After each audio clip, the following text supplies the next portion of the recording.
এতদিন আমরা শুনে এসেছি ইতিহাস নাকি বারবার ফিরে আসে, কিন্তু আজ ভারত যা করল তাতে ইতিহাস ফিরে আসবে না, বরং নতুন ইতিহাস লেখা হবে। একবার ভাবুন, টিভির পর্দায় আপনি যা দেখছেন সেটা শুধু ধোঁয়া, আসল আগুনটা জ্বলছে পর্দার আড়ালে। শত্রু ভেবেছিল ভারতকে কোণঠাসা করবে, ভাবছিল আমাদের নর্থ ইস্টের বা উত্তর পূর্ব ভারতের চাবি তাদের পকেটে। কিন্তু তারা ভুলে গিয়েছিল এটা 2026-এর ভারত। এখানে আঘাত করলে শব্দ হয় না, সরাসরি গেম ওভারের সাইরেন বাজে। রাতারাতি বদলে গেল বর্ডারের নিয়ম। শত শত ট্রাক দাঁড়িয়ে, কিন্তু গেট আর খুলছে না। কোনো যুদ্ধ ঘোষণা নেই, কোনো মিসাইল লঞ্চ নেই, অথচ দিল্লির এই এক মাস্টার স্ট্রোক ঢাকা থেকে বেজিং পর্যন্ত কম্পন ধরিয়ে দিয়েছে। এই চক্রব্যূহ আসলে কি? কিভাবে একটা সিগনেচার পুরো এশিয়ার জিওপলিটিক্সের মোড় ঘুরিয়ে দিল?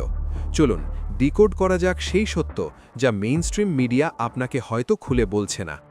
আজকের ভিডিওটা দেখার পর বুঝবেন কেন বিশ্ব নেতারা এখন ভারতের দিকে তাকিয়ে থাকে। আমরা এখন আর ব্যাকফুটে খেলি না, আমরা খেলি ফ্রন্ট ফুটে। একটা সময় ছিল যখন আমরা মারলে গাল পেতে দাও নীতিতে বিশ্বাস করতাম, কিন্তু আজ ভারত তার উদারতাকে দুর্বলতা ভাবলে তার উত্তর দিতে দুবার ভাবে না।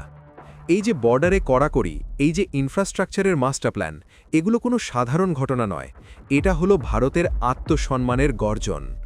আপনি যদি ভারতীয় হিসেবে গর্ববোধ করেন, যদি মনে করেন নতুন ভারত কাউকে ছেড়ে কথা বলে না, তাহলে ভিডিওটা এক্ষুনি লাইক করুন আর কমেন্টে লিখুন জয় হিন্দ, কারণ আসল খেলা তো এবার শুরু হবে।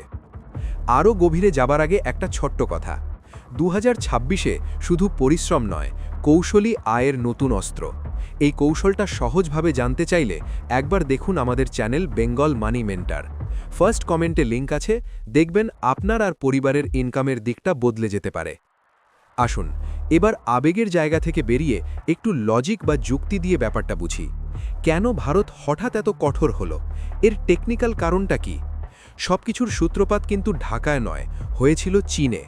বাংলাদেশের অন্তর্বর্তী সরকারের উপদেষ্টা মোহাম্মদ ইউনুস চীনে দাঁড়িয়ে এমন একটা বয়ান দিয়েছিলেন যা সাউথ ব্লকের স্ট্র্যাটেজিক রাডারে ধরা পড়ে যায়।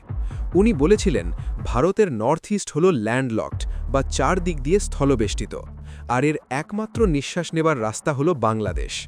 উনি বুঝিয়ে দিয়েছিলেন যে বাংলাদেশ এখন চীনের অর্থনীতির গেটওয়ে হতে চলেছে। সোজা কথায় এটা ছিল ভারতকে ব্ল্যাকমেল করার একটা প্রচ্ছন্ন ইঙ্গিত।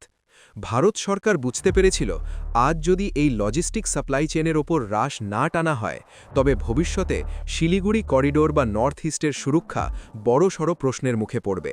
ব্যাস, ভারত কোনো হইচই না করে চুপচাপ ট্রেড রুটের নিয়ম বদলে দিল। আগে যে টেক্সটাইল বা জামাকাপড় নর্থ ইস্টের বর্ডার দিয়ে খুব সস্তা এবং সহজে ভারতে ঢুকত, এখন ভারত বলল না, ওভাবে হবে না, মাল পাঠাতে হলে সমুদ্র বন্দর বা সি পোর্টের রাস্তা দিয়ে পাঠাও।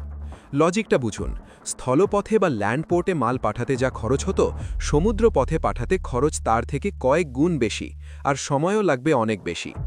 এক ধাক্কায় বাংলাদেশের সস্তা পণ্যের কস্ট অ্যাডভান্টেজ বা সস্তায় বিক্রির সুবিধাটা শেষ করে দেওয়া হলো। রেডিমেড গার্মেন্টস, প্লাস্টিক, পিভিসি সব আটকে গেল। এটা কোনো ইমোশনাল সিদ্ধান্ত নয়, এটা হলো pure Jio economic strike. Bharat বুঝিয়ে দিল ব্যবসার দোহাই দিয়ে ভারতের সুরক্ষাকে কম্প্রোমাইজ করা যাবে না। তবে আসল সত্যিটা জানেন? যা প্রকাশ্যে বলা হচ্ছে তার চেয়েও গভীর ষড়যন্ত্র এবং তার পাল্টা চাল চলছে পর্দার আড়ালে। কূটনীতিক মহলে এটাকে বলা হচ্ছে দ্য সাইলেন্ট ট্র্যাপ বা নীরব ফাঁদ। ঢাকার অলিতে গলিতে এখন যে আতঙ্কটা কাজ করছে সেটা শুধু ব্যবসার মন্দা নিয়ে নয়। খবর পাওয়া যাচ্ছে ভারতের এই সিদ্ধান্তের পর বাংলাদেশের টেক্সটাইল সেক্টরের মেরুদণ্ড নড়ে গেছে। আন্তর্জাতিক বায়াররা যারা এতদিন বাংলাদেশ থেকে সস্তায় মাল কিনত, তারা এখন দেখছে ডেলিভারিতে প্রচুর দেরি হচ্ছে, ফলে প্রচুর অর্ডার ক্যান্সেল হচ্ছে। কিন্তু ভারতের আসল সিক্রেট ওয়েপনটা জানেন? বা গোপন অস্ত্রটা হলো ইনফ্রাস্ট্রাকচার। ভারত সরকার চুপিসারে শিলং থেকে শিলচর পর্যন্ত প্রায় 23,000 কোটি টাকার হাই স্পিড 4 লেন হাইওয়ে তৈরি করছে। কেন জানেন? যাতে নর্থ ইস্টকে আর কখনোই চিকেন নেক বা বাংলাদেশের ওপর নির্ভর করতে না হয়। এই রাস্তা সোজা মায়ানমার হয়ে দক্ষিণ পূর্ব এশিয়ার সমুদ্র বন্দরের সাথে ভারতের সংযোগ ঘটাবে। মানে ভারত নিজের জন্য এক নতুন সিল্ক রুট তৈরি করে ফেলছে।